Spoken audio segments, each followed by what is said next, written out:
Shalom Bapak Ibu Saudara, mari kita mau memulai ibadah kita. Saya mau bacakan terlebih dahulu 1 Timotius 4 ayat 8 sampai 9. Latihan badani terbatas gunanya, tetapi ibadah itu berguna dalam segala hal, karena mengandung janji baik untuk hidup ini maupun untuk hidup yang akan datang. Perkataan ini benar dan patut diterima sepenuhnya. Mari kita mau sama-sama mengucap syukur buat kebaikan Tuhan yang selalu diberikan dalam hidup kita. Terima kasih Tuhan Yesus, Engkau sangat baik, bahkan terlalu baik dalam hidup kami. Engkau memberikan kami kesehatan, Engkau memberikan kami kekuatan. Itu semua bukti bahwa Engkau mengasihi kami. Kami memberikan waktu kami, hati kami, dan pikiran kami buat Engkau. Bila Tuhan sendiri yang akan mengurapi kami, memberikan sukacita buat kami, sehingga hari ini kami boleh merasakan kuasa Tuhan dan jamahan Tuhan. Ampuni kami Tuhan, layakkan kami untuk kami boleh memuji nama Tuhan lebih lagi. Terpujilah Engkau Tuhan. Inilah doa kami, hanya kami serahkan di dalam satu nama Tuhan Yesus Kristus. Kami sudah berdoa dan mengucap syukur. Haleluya. Amin.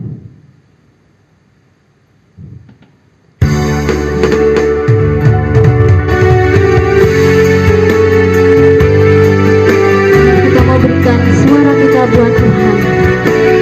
Kita mau memuji nama Tuhan dengan sepenuh hati kita.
tiba waktunya kita mau mendengarkan firman Tuhan. Kita mau sama-sama pujikan kekuatan di hidupku.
Bapak, Ibu, Saudara yang terkasih di dalam Tuhan Yesus Kristus, sebelum kita mendengarkan kebenaran firman Tuhan, mari kita berdoa terlebih dahulu. Bapa, kami bersyukur Tuhan untuk kasih dan anugerah-Mu, hingga sampai hari ini Tuhan Kau memberkati kami semua. Saat ini Tuhan, Kau pimpin kami, menyiapkan hati pikiran kami Tuhan, untuk mendengarkan kebenaran firman-Mu. Biarlah jemaat Tuhan diberkati oleh karena firman Tuhan yang menguatkan hidup mereka. Terima kasih Tuhan, kami siap mendengarkan kebenaran firman Tuhan. Dalam nama Tuhan Yesus, kami berdoa. Amin. Shalom Bapak, Ibu, Saudara yang terkasih di dalam Tuhan Yesus Kristus. Salam sejahtera untuk kita semua. Salam sehat. Kiranya Tuhan Yesus senantiasa memberkati kita, melindungi kita di dalam setiap kehidupan kita. Amin. Saat ini Bapak Ibu, kita akan mendengarkan kebenaran firman Tuhan yang saya beri judul Kristus, Kekuatan Hidupku. Bapak Ibu Saudara yang terkasih dalam Tuhan, setiap manusia pasti memiliki masalah, termasuk juga orang percaya. Dan jangan berpikir jika sudah mengikut Tuhan, sudah percaya kepada Kristus, kita sudah tidak lagi mempunyai masalah. Aman-aman saja. Tidak, saudaraku. Justru dengan adanya masalah-masalah, maka itu akan mendewasakan kehidupan kerohanian kita. Banyak sekali masalah kehidupan ini, saudara. Masalah ekonomi, masalah keuangan, masalah pekerjaan kita, masalah masa depan kita, pendidikan kita, masalah keluarga, masalah kesehatan kita, sakit penyakit yang kita derita dan sebagainya. Dari masalah yang sangat sederhana, biasa, sampai pada masalah yang sangat berat, yang menekan hidup kita, yang menghimpit hidup kita. Saudaraku, saat ini kita akan belajar kebenaran firman Tuhan di dalam Filipi pasal yang keempat, ayat yang ke-13. Ini ayat yang sangat populer, yang menjadi satu hal yang luar biasa, yang dihafal oleh anak-anak bahkan. Kita akan dengarkan bersama. Filipi pasal yang keempat, ayat yang ke-13. Demikian firman Tuhan. Segala perkara dapat kutanggung di dalam Dia yang memberi kekuatan kepadaku. Saya ulangi. Segala perkara dapat kutanggung di dalam Dia yang memberi kekuatan kepadaku. Saudaraku, dalam konteks ini, Paulus menulis kitab ini untuk jemaat di Filipi. Dan pada saat Paulus berada di penjara Roma. Saudaraku yang terkasih di dalam Tuhan, secara logika, secara pemikiran manusia, seharusnya Paulus kurang lebih berkata demikian. Yang pertama, saudaraku, Tuhan, mengapa semua ini terjadi kepadaku? Bukankah aku sudah percaya Engkau, ya Allah, sudah mengabarkan Injil-Mu dan mengikut Engkau. Bahkan aku juga melayani-Mu. Tetapi mengapa aku harus dipenjara dan mengalami penderitaan ini, ya Tuhan? Ini pemikiran manusia yang pertama. Lalu yang kedua, bisa jadi Paulus mengatakan seperti ini secara manusia. Aku telah dizolimi. Aku sudah diperlakukan tidak adil dan kejam.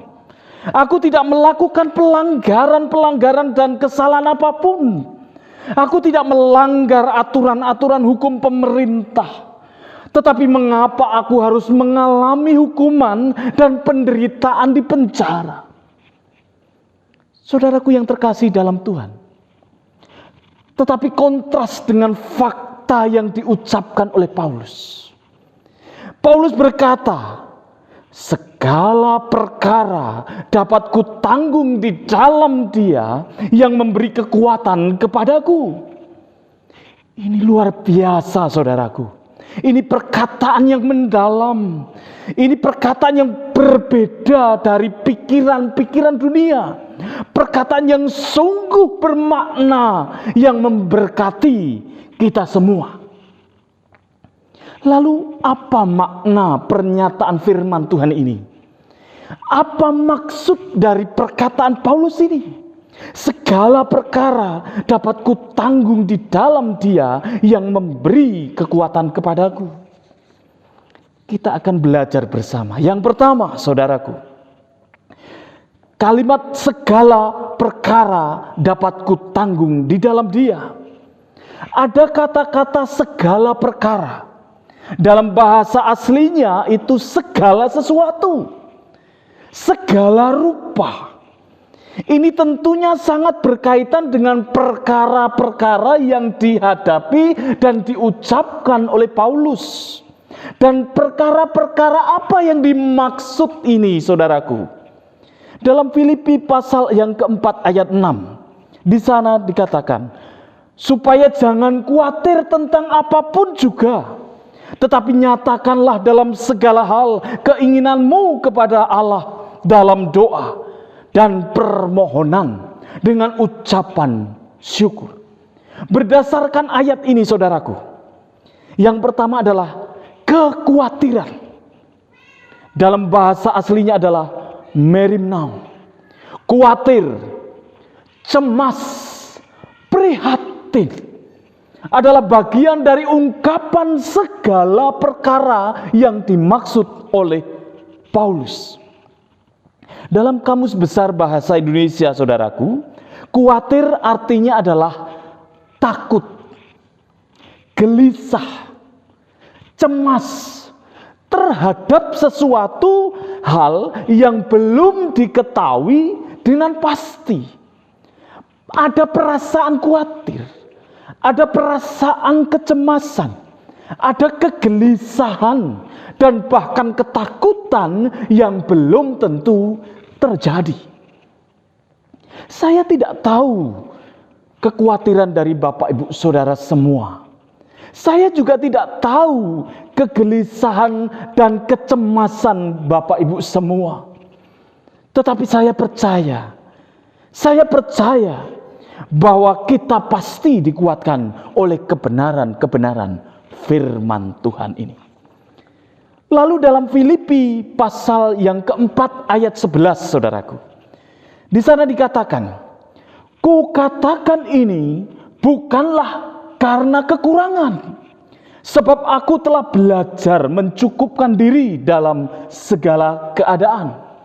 Dari ayat ini, hal ini tentang kekurangan juga dapat menjadi bagian dari ungkapan segala perkara yang disampaikan oleh Paulus. Dan sinkron dengan itu, saudaraku, ayat sesudahnya, di ayat yang ke-12 dikatakan, aku tahu apa itu kekurangan, dan aku tahu apa itu kelimpahan. Dalam segala hal dan segala perkara, tidak ada sesuatu yang merupakan rahasia bagiku, baik dalam hal kenyang maupun dalam hal kelaparan, baik dalam hal kelimpahan maupun dalam hal kekurangan. Dari ayat ini, saudaraku, hal-hal ini adalah tentang kekurangan, tabeinu, kekurangan, hidup yang berkekurangan. Dalam bahasa aslinya, hidup sederhana. Dan juga kelimpahan, periseu, lebih, berlimpah, kaya. Dan ini juga bersangkut paut dengan makanan, kebutuhan hidup yang merupakan bagian ungkapan dari Paulus segala perkara. Lalu juga, saudaraku, dalam Filipi pasal 4 ayat 14 dikatakan, namun baik juga perbuatanmu, bahwa kamu telah mengambil bagian dalam kesusahanku. Ada kata kesusahan yang dalam bahasa aslinya dikatakan berarti penderitaan. Artinya juga penindasan, kesusahan, penganiayaan, juga menjadi bagian dalam segala perkara yang dimaksud oleh Paulus. Dia mengalami penderitaan, dia mengalami kesusahan, dia mengalami aniaya, dan bahkan hukuman penjara. Bukan dia melanggar aturan atau hukum, saudaraku, tetapi karena dia, Paulus, memberitakan Kristus. Di dalam Filipi pasal yang pertama ayat 13 dikatakan, sehingga telah jelas bagi seluruh istana dan semua orang lain bahwa aku dipenjarakan karena Kristus. Jadi jelas, saudara, bahwa yang dimaksud Paulus dengan segala perkara adalah tentang kekhawatiran, tentang kekurangan dan kelimpahan, kebutuhan hidup, dan juga tentang kesusahan, penderitaan yang dialami oleh Paulus. Dalam Kamus Besar Bahasa Indonesia dikatakan segala artinya adalah semua, sekalian, tidak ada kecualinya, seluruhnya, segenap. Lalu perkara artinya masalah-masalah, persoalan-persoalan, urusan-urusan kehidupan. Jadi maksud segala perkara adalah semua masalah-masalah, seluruh persoalan-persoalan, semua urusan-urusan dalam kehidupan. Lalu selanjutnya saudara, kalimat selanjutnya adalah ada kata kutanggung. Isjuo, berkesanggupan, berkekuatan. Dalam Kamus Besar Bahasa Indonesia, menanggung itu artinya adalah menyangga bahan yang berat, memikul, memanggul, menderita, mengalami sesuatu yang tidak menyenangkan, menahan karena tertimpa oleh sesuatu yang berat.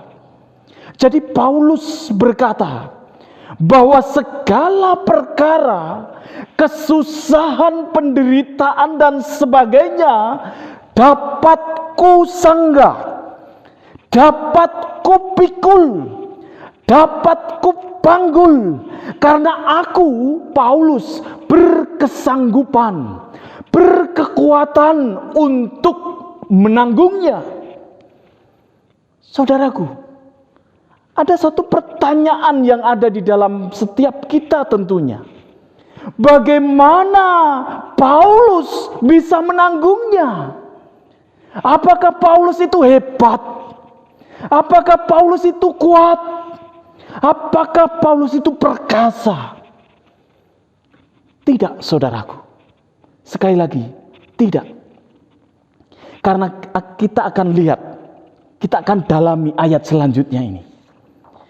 Selanjutnya dikatakan di dalam Dia, di dalam Kristus. Jadi di dalam ini menyatakan bahwa ini merupakan syarat mutlak, saudaraku. Kontrasnya adalah di luar. Artinya hanya dengan berada di dalam Kristus, saya ulangi, hanya berada di dalam Kristus, maka yang Paulus dapat tanggung semuanya, segala perkara itu hanya di dalam Dia. Paulus menanggung segala sesuatu hanya di dalam Kristus Yesus. Paulus mendapat kekuatan untuk menanggung segala perkara itu, saudaraku. Sehingga hal ini pun sesungguhnya berlaku bagi kita semua. Jika kita tetap di dalam Kristus, maka kita bisa menanggung, kita bisa memikul segala perkara. Apapun itu persoalannya, apapun itu masalahnya yang kita hadapi. Oleh karena itu, tetaplah di dalam Kristus. Janganlah kita meninggalkan Dia. Saudaraku yang terkasih dalam Tuhan. Lalu kalimat selanjutnya, yang kedua yang kita akan pelajari adalah Dia yang memberi kekuatan kepadaku. Apa maksudnya? Dia yang memberi kekuatan kepadaku. Apa maksudnya, saudara? Dalam Kamus Besar Bahasa Indonesia, memberi itu artinya menyerahkan, membagikan, menyampaikan, menyediakan, mengizinkan, dan juga menjadikan. Artinya dalam hal ini Dia, Kristus Yesus Tuhan, menyerahkan, membagikan, menyampaikan, mengizinkan, dan bahkan menjadikan Paulus itu kuat. Karena Kristuslah yang memberi kekuatan, endunamo, diperkuat, menjadi kuat, dikuatkan oleh Kristus. Luar biasa, saudara. Paulus tidak sedang berkata, segala perkara dapat kutanggung dalam kekuatanku. Dia juga tidak berkata, semua masalah yang kuhadapi dapat aku atasi oleh karena kekuatan dan kecakapanku. Dia pun tidak berkata, dia mampu dan kuat karena orang lain yang memberi dukungan kepadanya. Paulus sangat jelas dan gamblang berkata, hai jemaat Filipi, aku bisa menanggung segala sesuatu, memikul segala perkara karena Tuhan. Dia ingin menyampaikan kepada semua orang percaya, saudaraku, bahwa Paulus mampu melewati badai dan angin kencang yang menghantam hanya di dalam Tuhan. Saudaraku yang terkasih di dalam Tuhan Yesus, jadi jelaslah, Paulus mampu menanggung segala perkara bukan karena kecakapan dan kehebatannya, tetapi karena ada oknum lain, pribadi lain yang mulia, yaitu Yesus Kristus. Saudara yang terkasih dalam Tuhan, kita pun juga harus memahami dan kita juga harus sadari, sesungguhnya manusia itu lemah. Saya ulangi, sesungguhnya manusia itu lemah. Kita tanpa Tuhan pasti lemah. Kita tanpa Tuhan pasti kalah, pasti hancur. Tanpa Tuhan pasti kita tidak kuat. Tanpa Tuhan pasti kita tidak bisa menanggung segala perkara. Jadi jika sampai detik ini kita bisa bertahan, saudaraku, itu karena Tuhan Yesus Kristus. Karena Kristuslah kekuatan dalam hidup kita semua. Saudara yang terkasih dalam Tuhan, memang saya alami bahwa keluarga saya, Heni dan juga Abel positif. Bahkan saya tak berdaya menghadapinya, saudaraku. Pada tanggal 19 saya bilang ke Heni, aku tidak kuat, tolong panggilkan ambulans. Aku tidak kuat. Lalu saya masuk ke kamar pelan-pelan karena saya lemas sekali tubuh saya. Lalu saya duduk dan berdoa, Tuhan, kuatkan saya. Tuhan, tolong saya. Lalu saya makan bubur jenang, hanya beberapa sendok. Lalu saya beristirahat. Heni yang saya minta untuk panggil ambulan berkata, Sido pura ambulan. Karena dia WA dengan puskesmas. Saya spontan menjawab, saudara, ora sido, tidak jadi. Dalam hati kecil saya, Tuhan menguatkan saya. Tuhan menolong saya. Dialah yang memberi kekuatan saya. Saudaraku yang terkasih dalam Tuhan, jangan tinggalkan Kristus. Jangan mengkhianati Kristus. Tetaplah di dalam Dia, saudara. Sebagai kesimpulan dari khotbah saya ini adalah, yang pertama, segala perkara apapun bisa menimpa kita. Tapi ingatlah, saudara, kita bisa menanggungnya bukan karena kita cakap dan kuat, tetapi karena Yesus Kristus yang menjadi kekuatan kita. Lalu yang kedua, tetaplah di dalam Tuhan. Tetaplah di dalam Kristus. Jangan meninggalkan Kristus. Dan mintalah kekuatan kepadanya. Karena hanya Yesus Kristus kekuatan hidup orang percaya. Amin untuk firman Tuhan. Bapak Ibu Saudara, mari kita berdoa. Terima kasih Bapa untuk firman-Mu ini.